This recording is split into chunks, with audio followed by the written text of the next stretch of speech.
Hello, Democrats. My name is Sean Ward. I am the executive director of the Democratic Party of New Mexico, and today I am going to walk you through our plan to fight back against Trump and make inroads with voters to make sure that we are prepared to win in 2026. So I'm going to go ahead and share my screen. So the first thing I want to start off with is why the hell should you trust me? So as I mentioned, my name's Sean Ward. I'm the executive director here at the Democratic Party of New Mexico. I've worked in 16 states, canvassed in 13. I've advised on field programs to win races from state house level all the way up to four presidential races. My work includes passing Medicaid, helping to pass, I did not pass, helping to pass Medicaid expansion in Virginia, helping to flip the Pennsylvania 18th Congressional District in 2017, Pennsylvania's 38th Senate District, State Senate District, and Nevada's 4th Congressional District. My proudest moment, though, was leading a team of 150 staff members and an army of volunteers to help Bernie win in New Hampshire in 2020 by a field margin. If you remember, Pete Buttigieg was making his way up in the polls after just winning Iowa, and he was surging. So we had to do something to stop that surge, and we had to pull some kind of smart tactics on the ground to edge out a win in New Hampshire. So I've had a lot of experience trying to reach voters through volunteer mobilization. So this is kind of the agenda. We're going to talk about what happened because we can't, learn our lessons unless we look back at the past and figure out what lessons should be learned. And then we're going to do some breakouts and we're going to talk about where to go from here. And for those breakouts, I have one in a second here. It's our next slide. And then I have one in the middle. Just go ahead and hit pause on the screen and kind of answer the questions to yourself. So, the first breakout, I want you to ask yourself what got you involved and why do you want to be involved now? Go ahead and hit pause, and then you could restart in a few minutes after you answer that question. Okay, so I like to start with this as a way of grounding and centering you in your reason, your why. But that reason and why is also the most effective tool you have to communicate with voters on why they should care. What you care about is often going to be something that a voter cares about too. What you see in your life as needing change often will connect with a voter. So make sure you hold on to that throughout your experience on connecting with voters. So, as I mentioned, we're going to start by looking at why we lost in 2024. What were some of the factors? So, the first thing that you should notice, well, yeah, so let me explain this map real quick. This map is looking at the change in party vote, looking at 2020 to 2024. So, if it's a red line, that means the county became redder or more Republican. If it's a blue line, it became more Democrat in the 2024 election compared to the 2020. And the bigger the line, the bigger the shift in voting behavior. So it doesn't mean that the county went red. For example, almost all of the counties, well, not almost all, but a good chunk of the New Mexico counties obviously went Democratic, right?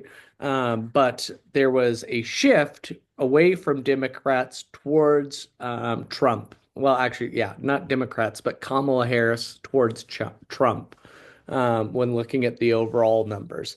So the counties became redder, just to really state what this map is about. So you should be looking at this map and thinking, oh shit, that is a lot of red. The country went much further for Donald Trump, comparatively than Kamala Harris. There's only a few areas, as you could see here, in Georgia, a few little marks throughout the country where counties shifted towards Democrats in 2024 compared to 2020. But most of the country, as you can see, shifted and shifted big in some areas away from Democrats in 2020 to 2024. I think it's pronounced and obvious in areas like the Rio Grande Valley here and around New York City. Some of these population areas like Miami and Florida. Um, Really, we lost support with a lot of voters. That's what this map says to me. It wasn't with one demographic group. It wasn't just with urban or, suburban or rural areas. It was with a broad coalition of voters. We lost a very broad coalition of voters in the 2024 election. But let's dig into those demographic shifts. So, first off, let's start with white voters. It's no surprise to anyone that Democrats have struggled with white voters for a while. In fact, Democrats haven't been able to make gains or hit a majority of support with white voters in 24 years.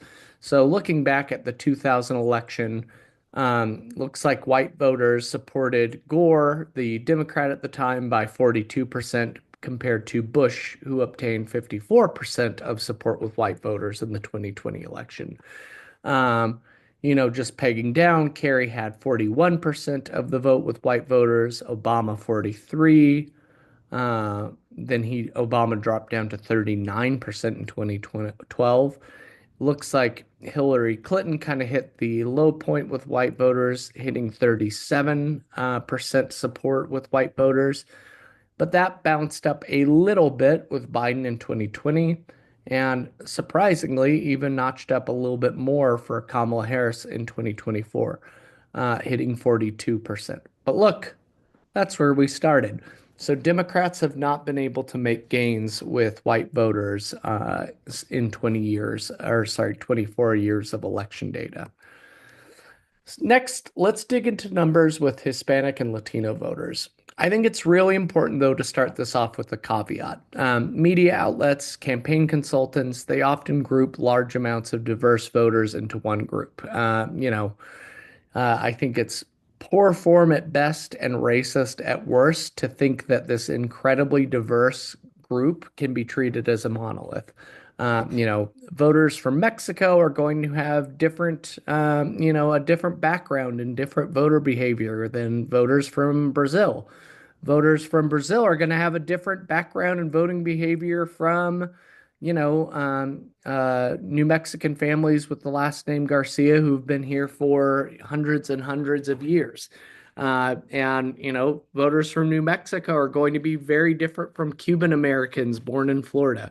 So I think it's important to remember while we're looking at these numbers that this is a very big group of diverse voters.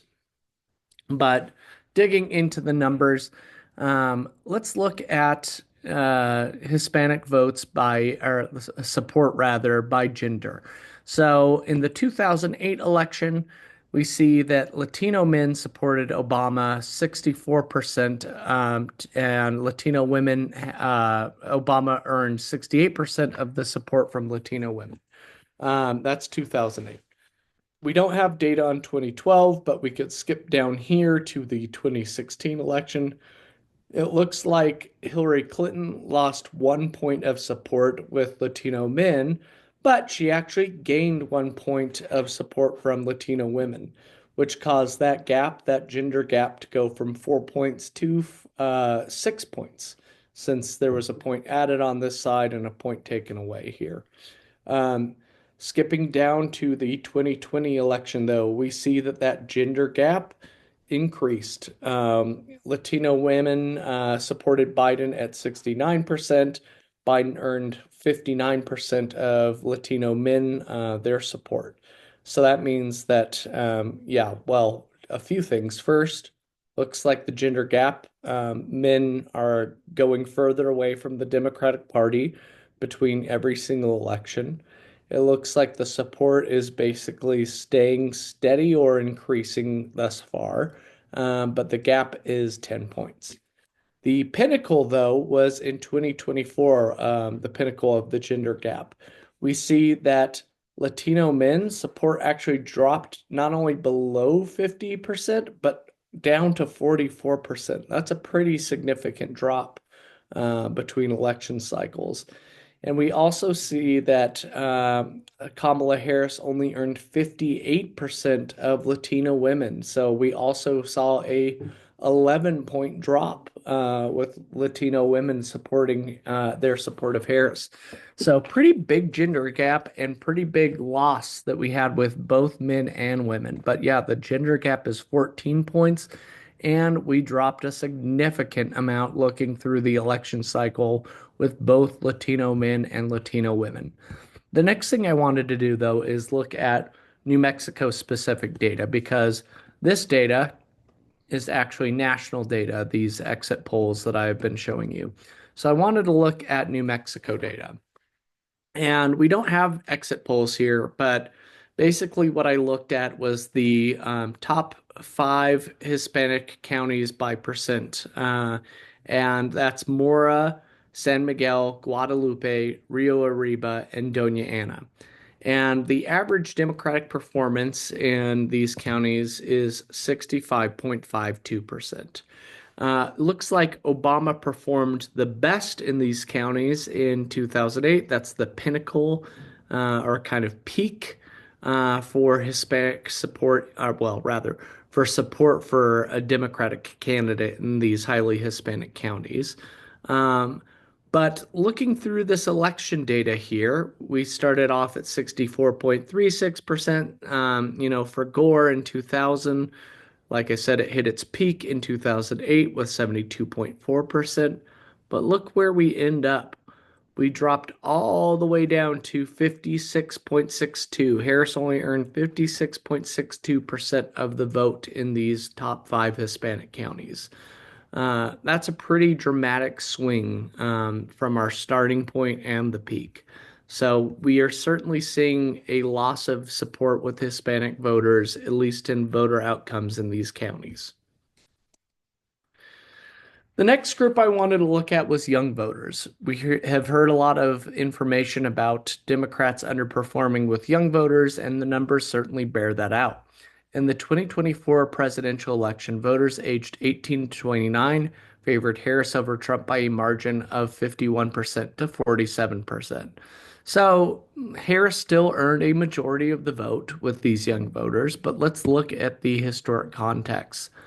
In 2024, voters aged 18 to 29 favored Democrat candidate Kamala Harris over Republican candidate Donald Trump by a margin of 51% to 47%.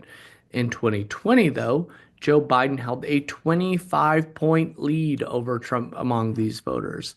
So that lead shrunk 21 points. Where we dropped from a 4-point margin, well, sorry, a 25-point margin to a 4-point margin. That's significant.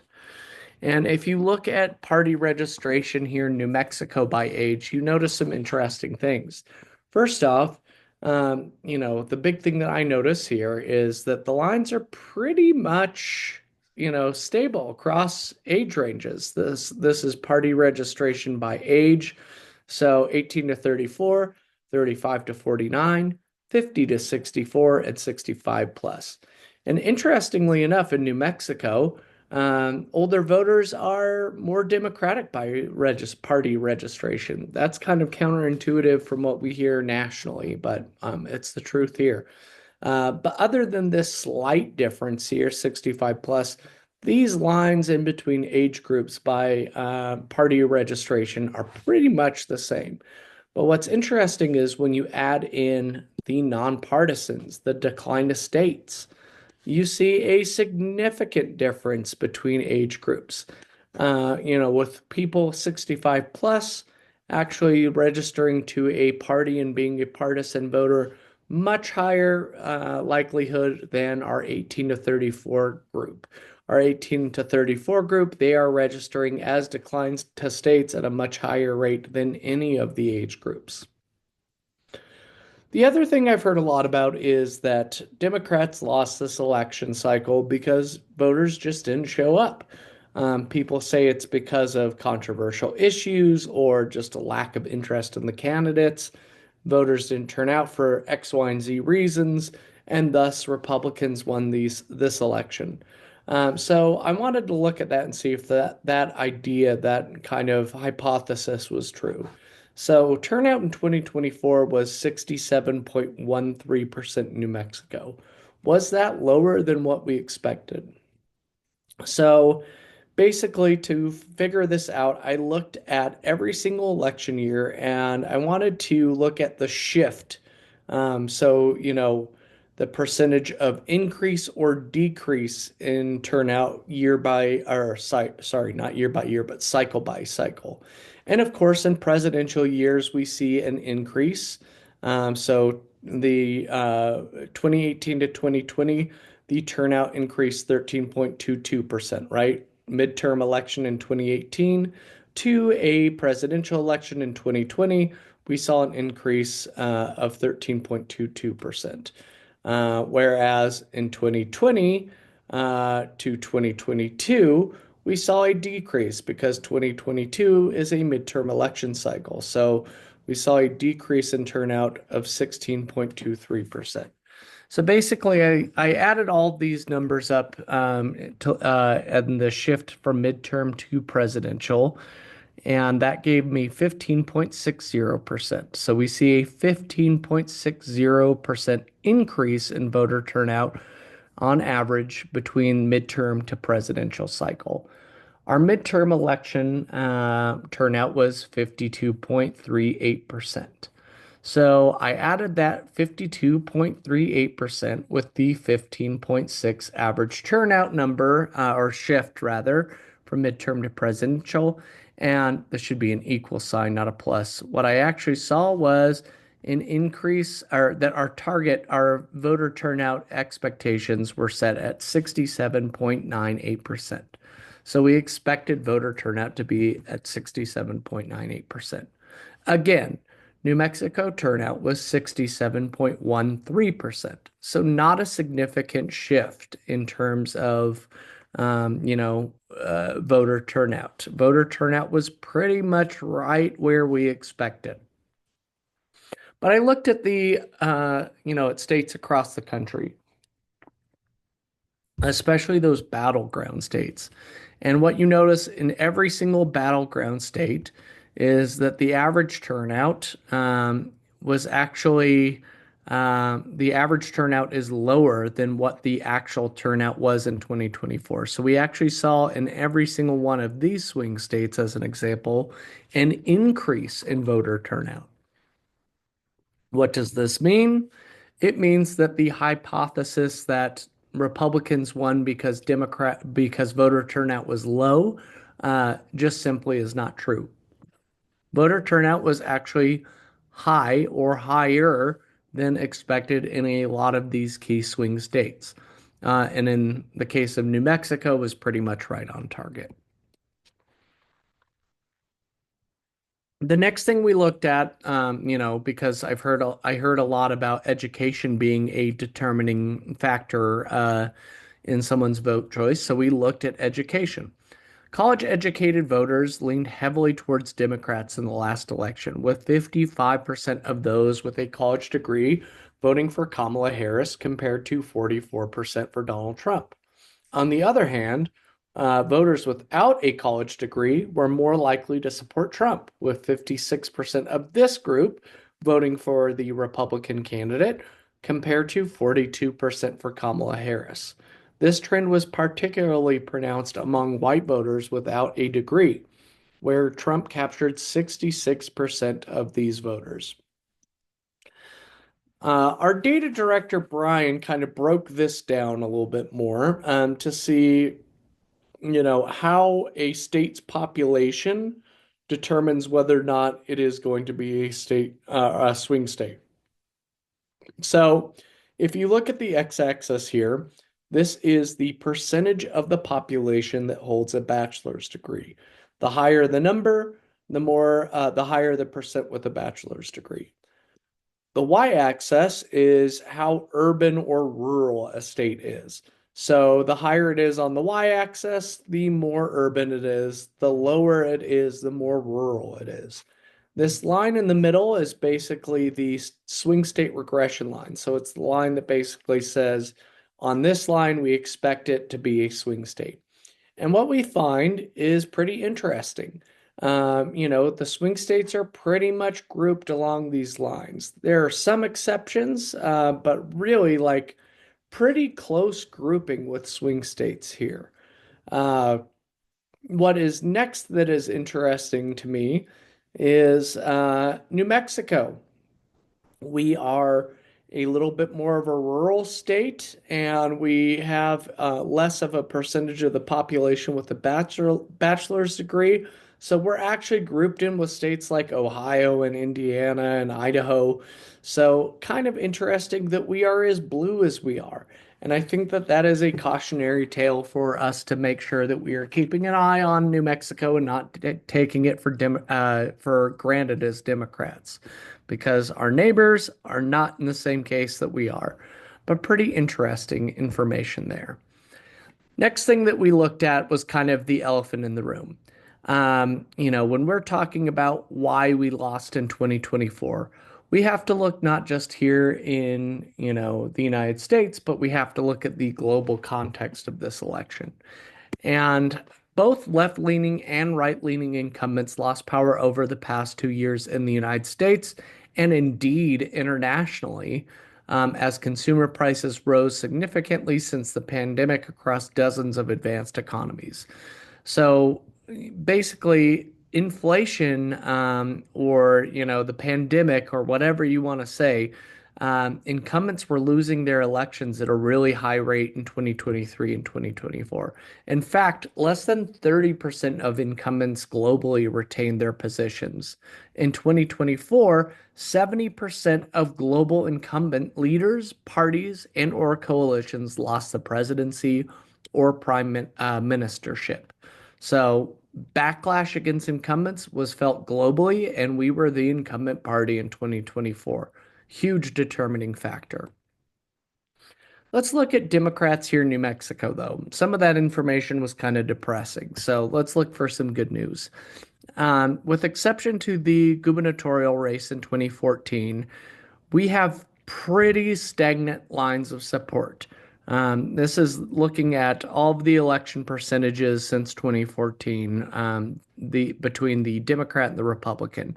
And even the Senate race in 2014, if we include that, pretty stagnant lines, independent of, the election year, and with exception to the gubernatorial race in 2014, independent of candidate.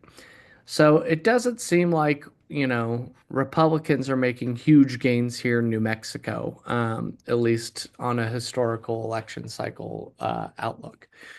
The fact is too that all of New Mexico's Democrats, like that were on the ballot for the most part, performed better than Harris.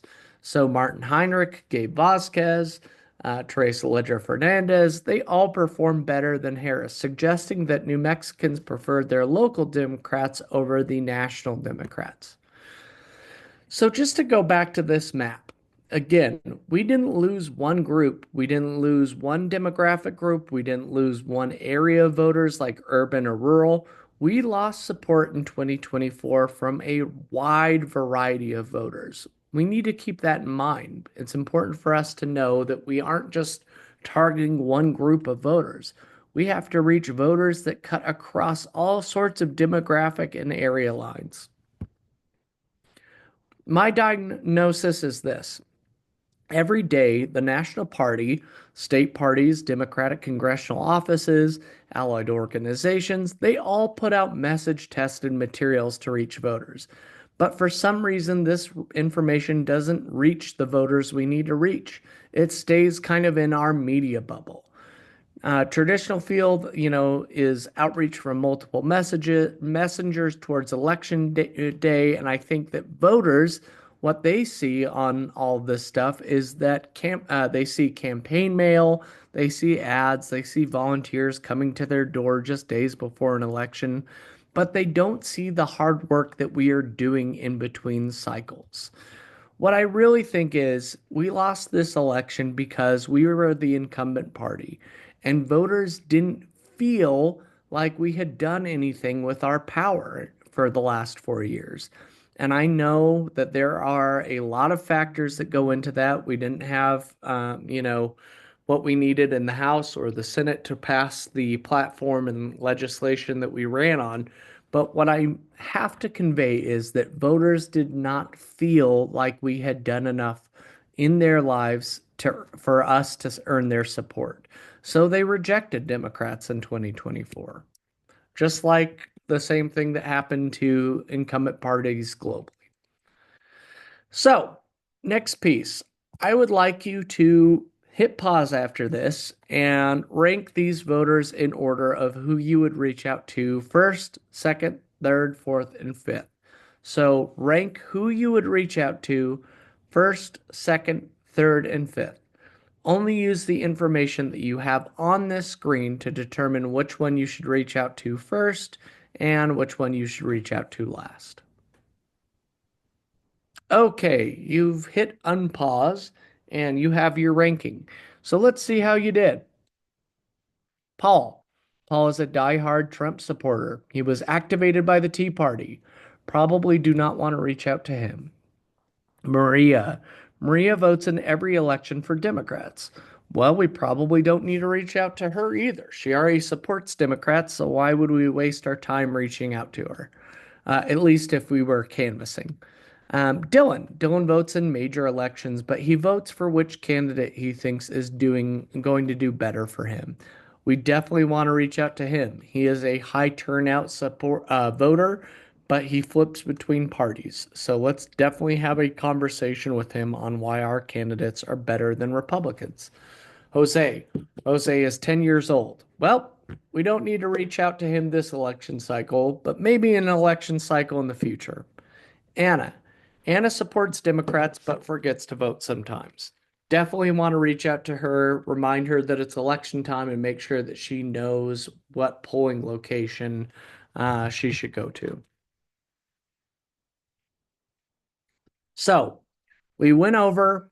Sorry. And the point of this exercise is this: we have to have targeted outreach, doing things like protests, doing things like just, sending messages out on social media and all that stuff. It probably feels good. But the way that we reach voters that we need to reach to both make a difference right now, but also in future elections, has to be targeted. It can't just be throwing a sign up on a highway. So, going through our plan to reach voters that are targeted. First, as I mentioned, targeting voters, polarization. A lot of people talk about the fact that voters have become more polarized in the United States. I think that that is certainly true. Voters are more polarized. We are certainly seeing less movement between the parties, but at least 10 to 15% of the electorate is consistently made up of swing voters. And support for those who are non-habitual voters, voters that don't vote in every single election, that's another 10 to 15% of the electorate. So altogether, 20 to 30% of the electorate is in play every single election cycle. Though, of course, that varies race by race, state, and year. Looking at New Mexico, swing voters, do exist in New Mexico. There are 70,862 alone in New Mexico who consistently vote but swing between both parties. 20,000 of those people live in CD2, a very important congressional district nationally and especially, for us New Mexico Democrats. Irregular voters in New Mexico. There are 161,406 voters in New Mexico who support Democrats but sometimes miss elections. 112,355 of those voters did not vote in 2024. That's a huge group of voters that we did not turn out this last election cycle that could have came out and supported Kamala Harris and our Democrats. And just putting a visual representation to this. So the x-axis here, the higher the score, the more likely that the voter supports Democrats. So 60 to 90 is a pretty high support range. Like these are voters that support Democrats for the most part. And we're looking at the total amount of people. There are a ton of people who support Democrats that didn't vote in 2024. These are high support non 2024 voters. That's a huge group of supporters that we didn't turn out this last election cycle. So, thinking about how do we reach voters? We know that there are swing voters. We know that there are non-habitual voters out there. What are the most effective ways of turning them out? The thing to emphasize to you, just going back to this slide, there is a lot of information out there. It's not a messaging problem. It's that the message doesn't reach these voters because everyone lives kind of in a bubbled life now. So we have to break through that media bubble and reach voters. And you don't do that with a one-way message like a sign or a billboard or, even a postcard, really. You have to have a conversation with a voter. It's not about what you care about and the message that you want to convey to a voter. It's about connecting with what the voter cares about. They should be the messenger, and you should be reacting to their message, not the other way around. So we see that that actually bears out in the most effective ways of reaching a voter. There have been tons and tons and tons of studies on this, and the aggregate data shows that canvassing is the most effective way of reaching a voter. Phone banking is the second most effective way of reaching a voter, followed by postcards, cold text messages, and then social media. Again, it is not surprising to me that the things that are conversation based are the most effective way of reaching a voters versus one-way direction communication like postcards, cold SMS, and social media. So our entire program is built off of kind of breaking through these bubbles. The No Talk Without Action plan, there are reachable voters out there, but we aren't breaking through. Every day, Democrats flood the media and send out countless materials to reach voters. It's hard to break through that media bubble, though. If we want to win, we need to reach these voters where they are in between elections and involve them in a deeper cycle. That means targeted outreach, engaging voters in the legislative process year round, and proving that we deliver, not just talk. So again, going back to kind of my diagnosis and what I think. I think voters aren't stupid. Saying that we just need to change our messaging does a huge disservice to them. Messaging is hollow and they deserve better. We need to build affinity with voters by showing them that we care about the things they care about and that we, as Democrats, are actually fighting to deliver for them. Grassroots organizing should be about creating good policies and stopping bad ones from the ground up, not the top down. In addition to this work, we will create a communication structure to amplify that work and show that voters are front and center of the work our elected Democrats do at every single level. So, how do we do this? Step one, the foundation of our No Talk Without Action plan is the voter outreach teams. These outreach teams are transformational, not transactional. Or, sorry, our outreach rather is transformational and not transactional. Our voter outreach needs to be transformational. Democrats can't be viewed as outsiders. We must be present in communities. Voters need to see us as part of their lives, not just campaigners asking for votes. The foundation of this plan is, or at least the voter outreach teams, is relationships. We need to use the best tools available to persuade voters, and research shows that voters are more likely to take an action when asked by someone they know. For example, a study at Columbia University with Outvote saw that a text from a friend increased turnout by 8.3% versus a mass text, which only increased turnout by 0.29%.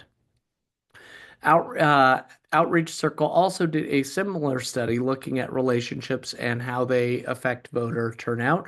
And they saw that voter contact via friends increased voter turnout by 9% and also increased strong support by 17%.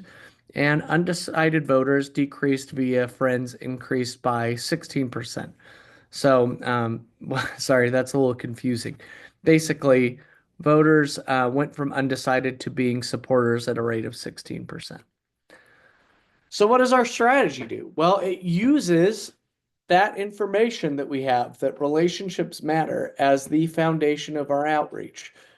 So basically, each volunteer that participates in our No Talk Without Action voter outreach team is assigned 30 targeted voters. Basically, rather than getting a list of 30 people, going and knocking the doors of those 30 people as an example, and then getting another list, you are given a list of 30 voters total. And those 30 voters you build a relationship with. You basically make them the center of your communications and continue to communicate to just those 30 voters and turn them out at the upcoming election. You're building a relationship with them from now until the election cycle. These volunteers are the primary messenger all cycle long. The focus is on ongoing engagement, not just turnout. This is how we win: consistency, building trust, and real relationships. So, how do we do that? Well, this is again over the course of, basically now until the election cycle, which is a very long time away now. We're looking at over a year. So step one, send an intro postcard or letter to the voter, basically introducing yourself. Step two, you'll give them a phone call and you'll have a one-on-one conversation with them. These should kind of follow the proven union organizing conversation, which there's a script. We'll share you on that script. But the foundation of that script is the 70-30 split. And what that means is 70% of the time, the voter should be talking, and then 30% of the time you should be talking. And while you're talking, you are asking kind of open-ended questions to get the voter to talk more. The purpose of your conversation, what you're asking, is to identify issues that they care about. And then you will activate them around those issues that they actually care about. After your conversation, you'll send an email or a text with our survey. Our survey includes info on major issues, basic demographic info, and our top proposed solutions from both MAGA and Democrats to see where they are in terms of which agenda items they support. After that, we will follow up with a call to discuss their survey responses. And step five, we will connect the voters with policy. So after they tell us what issues they care about and how they would like to see those issues be addressed, we will literally propose that policy piece to our elected officials for them to propose on, let's just say, the federal United States House of Representatives floor. But before we have them do that, we are going to have our voters, the 30 targeted voters, we're going to ask them to co-sign as being community co-signers of that legislation. That's if there's good legislation that they would like to see. If there's a piece of legislation that they would like to push back against, like a Trump policy, we will ask them to be a petition signer against that policy. So basically, involving them in the legislative process and crafting legislation based on what they care about. Finally, we will follow up our conversation with the results of that policy proposal. So if it was a petition against it, we will, against a Trump policy, we'll tell them if that Trump policy passed. And if it did, we'll tell them, hey, here's where our Democrats were on it versus here's where the Republicans were that voted on this proposal that hurts you. If it's a good piece of legislation and let's say it dies in committee because Democrats don't hold the majority in the House or Senate, guess what? We could go back to these voters and tell them, hey, you know that policy that you co-signed on as a community co-signer that you really wanted to see pass because it would make a difference in your community? Unfortunately, Republicans voted against it and it didn't get out of committee. Who's on your side? Which party is fighting for you? So, we can't just thinking about an election that's 500 plus days away, though. What are we going to do now? Well, I want us to not just focus on New Mexico, but also to focus on a congressional district that has a Republican that's in a swing district. Because all of our swing districts, luckily, Democrats won. So there isn't much pressure that we need to apply to stop the Trump agenda. If we want to stop the Trump agenda, we have to start flipping congressional votes. And we have to start putting pressure on Republican congressional members. So we picked we to partner with the Pennsylvania Democratic Party because they have a very interesting U.S. House district. PA 7 is a district where Democrats have traditionally held well, not traditionally. It flipped from red to blue in 2018. And then in 2024, unfortunately, it flipped back to a Republican with Ryan McKenzie defeating Democratic incumbent Susan Wild. McKenzie earned 50.4% of the vote, while Wild garnered 49.4%. A pretty close election. So we're targeting this district because A, it's a targeted district with a Republican U.S. House member, but also it's in Pennsylvania, which Trump won by just 1.72 points. So we need to do some work in Pennsylvania to prepare for the upcoming midterm, but also the presidential cycle following. And the other thing that I think is worth noting here is, why is it important to target a district with a Republican rather than a Democratic congressperson? Well, if I call into, um, well, let me just say I call into a Republican, this Ryan McKenzie's office as a New Mexico Democrat. What happens? Absolutely nothing.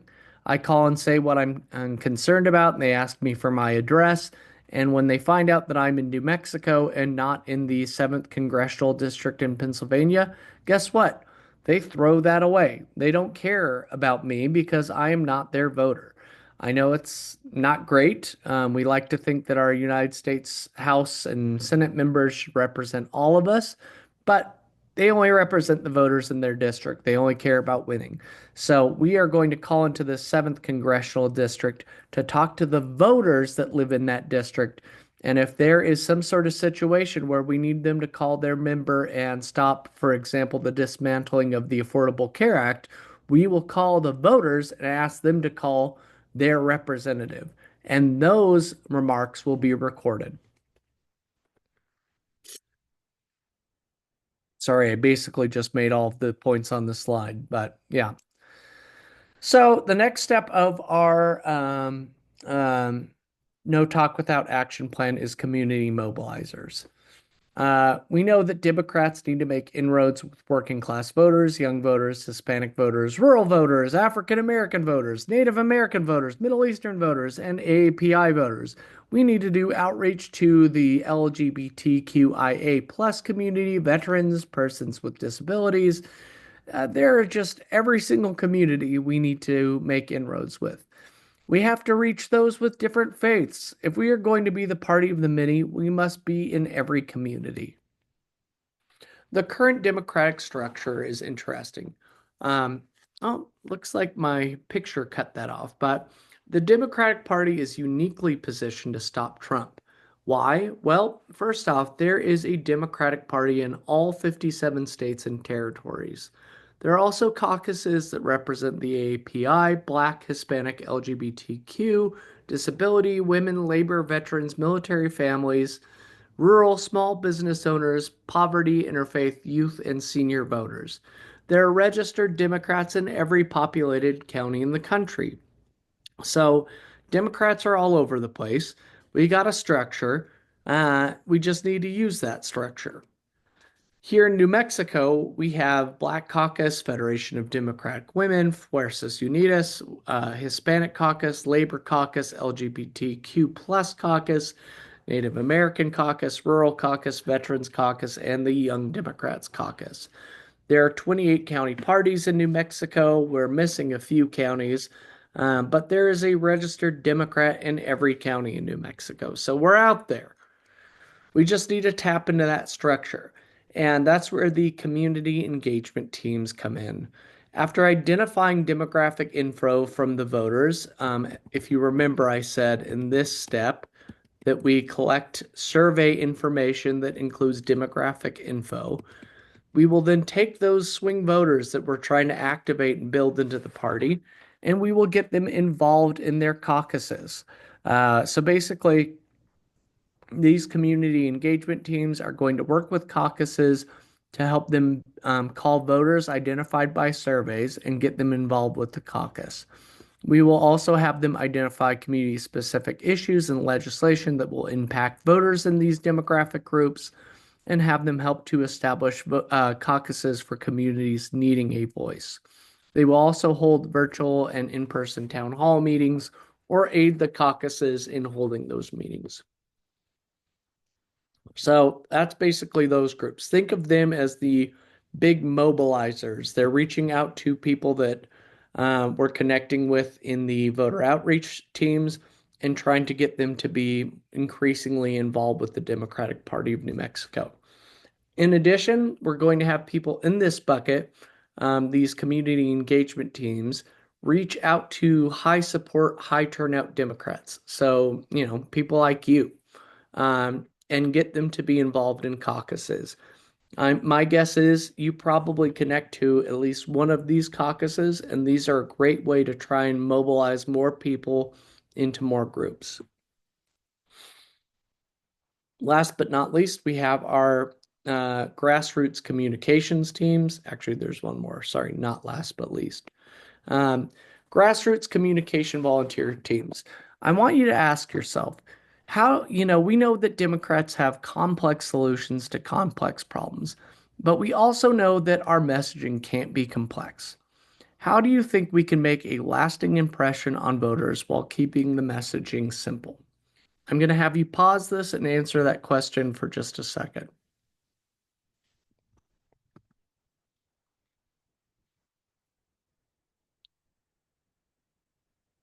Okay, so here's my answer. I think personal stories, making people impacted by bad policies, the focus of our message. That's what we need to do. Democrats rightly have complex solutions to complex problems, but our messaging can't be complex. Personal stories and narratives are much more effective than statistics, according to research. The Wilder Foundation found that personal stories enhance comprehension and elicit empathy more than factual data. A study conducted by the Center for Economic Policy Research concurs and notes that stories are more memorable than statistics, which leads to a stronger long-term impact on beliefs. So essentially, we need to make those impacted by policies the centerpiece of our message. Messaging teams will focus on highlighting stories from those impacted by policies, and grassroots volunteers will search through answers on questionnaires to identify individuals with powerful stories related to policy, work with individuals to develop messages, and after developing those messages, they will either work with the voter to film or write down individual stories. Last but not least, our communications director will post these stories and share on media and social media accounts. Now, this is the last group, but it's actually interns that will be doing this piece. These are our research interns. So, as I've alluded to throughout this No Talk Without Action plan, I actually want our folks to craft legislation or find good legislation that's already out there that Democrats are fighting for and make that the centerpiece of this program. Otherwise, it's talk without action, right? So our research interns are going to do this. Why? Well, we find that 73% of Americans believe lobbyists have too much influence on politics. The probability of change in policy is nearly the same whether a tiny majority or a large majority support a proposed policy change. Our research interns are going to combat this. They're going to work with the federal and state elected officials to craft legislation or find legislation that's already out there based on feedback from our questionnaire and feedback. Um, they are going to work with voter outreach teams and community engagement teams and our comms team to help spread info on the legislation. So basically, they're going to comb through the answers about what voters care about. They're going to identify existing legislation or help craft legislation to try and connect what that person cares about to an actual policy. And then those voter outreach teams are going to go back to the voter and say, hey, will you support this thing that will make this difference that you care about? You said you cared about healthcare, and we actually have this democratic policy that's going to make a difference on that on healthcare in your life. Will you be a community co-signer and help us support this legislation? So basically, connecting action with our talk. Why will this work? Well, it's not just outreach, it's organizing. No talk without action makes Democrats part of voters' daily lives. It shifts power to the grassroots. Voters are sick of all this talk without action. In this plan, voters drive the agenda, not politicians. It also builds real trust. People trust those who show up and will be there for them year round. It prepares us to win elections. By the time the campaign cycle starts, we won't just be asking for votes, we will have already earned them. So that's our No Talk Without Action plan. Please sign up to be part of one of the teams. We really need help with the voter outreach teams because everything else is based off of the work that those teams do. We're only giving you 30 voters. Like I said, we can give you 15 voters in Pennsylvania so that you can make a difference on legislation that is ongoing right now and voice activism to people in that district to actually hold that Republican accountable. So we really need people to help us with this. If we have 100 people sign up, we will reach 3,000 voters. That's a huge difference maker in election cycles. So please sign up to be on part of one of the teams and prioritize that voter engagement team. Thank you.